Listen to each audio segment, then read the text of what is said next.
সম্মানিত ভিউয়ার্স, এটা হচ্ছে নিয়ামত সড়ক হইতে এই রাস্তাটা আসছে।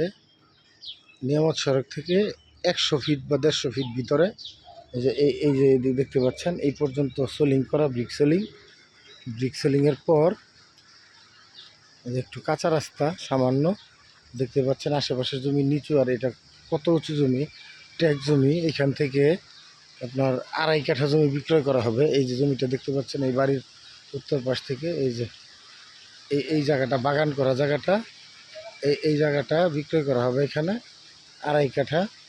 যদি কেউ নিতে চান তাহলে যোগাযোগ করবেন। আমি আপনাদেরকে এটা দিয়ে দেব।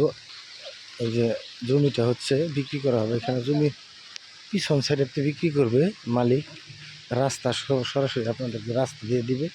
এই যে এই বাগানটা এখান থেকে বিক্রি করা হবে, সামনে থেকে উনি 2 কাঠা রেখে দেবে। আর এই হচ্ছে জমিটা। এই যে আশেপাশে বাড়িঘর দেখতে পাচ্ছেন এখানে। এটা একদম নিয়ামত সড়কের কাছাকাছি, যাদবপুরের কলাবাগানের কাছাকাছি, একদম যাদবপুর কলাবাগান বলে, কলাবাগানের কাছাকাছি।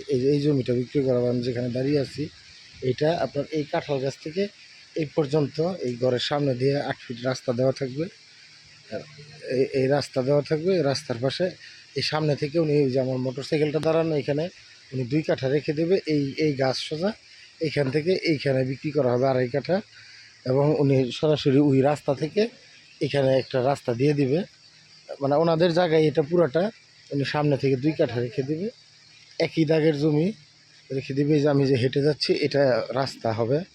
এদিক দিয়ে রাস্তার জমি দিয়ে দিবে, এখনই আপনাদেরকে রাস্তারই করে দেবে। আর এখান থেকে আপনার এই দিক দিয়ে রাস্তাটা, এই যে উত্তর দিকে এদিকে চলে গেছে, এখান থেকে একটা প্লট পরে ওই যে একটা জাম গাছ দেখা যাচ্ছে, জাম গাছের ওইখান থেকে জমিটা বিক্রি হবে। এই দিক দিয়ে রাস্তা, এই দিক দিয়ে একটা রাস্তা দেওয়া আছে। আর এই হচ্ছে সিটি কর্পোরেশনের যে ব্রিক সোলিং রাস্তাটা। এইটা যদি কেউ নিতে চান যোগাযোগ করবেন। এটা একদম সাশ্রয়ী দামে। দেখতে পাচ্ছেন ওই যে ওইখানে যারা নিচু জমিতে বাড়ি করছে, তারা কতটুকু মাটি ভরাট করতে হবে, এটা বেশ দেখলে আপনারা বুঝতে পারবেন। আর এটা হচ্ছে সম্পূর্ণ উঁচু জমি, ট্যাগ। কেউ নিতে চাইলে আপনারা যোগাযোগ করবেন অতি সত্বর। ইনশাল্লাহ আমি আপনাদের এটা মালিকের সাথে ডিল করিয়ে দেব। ধন্যবাদ সবাইকে। আসসালামু আলাইকুম।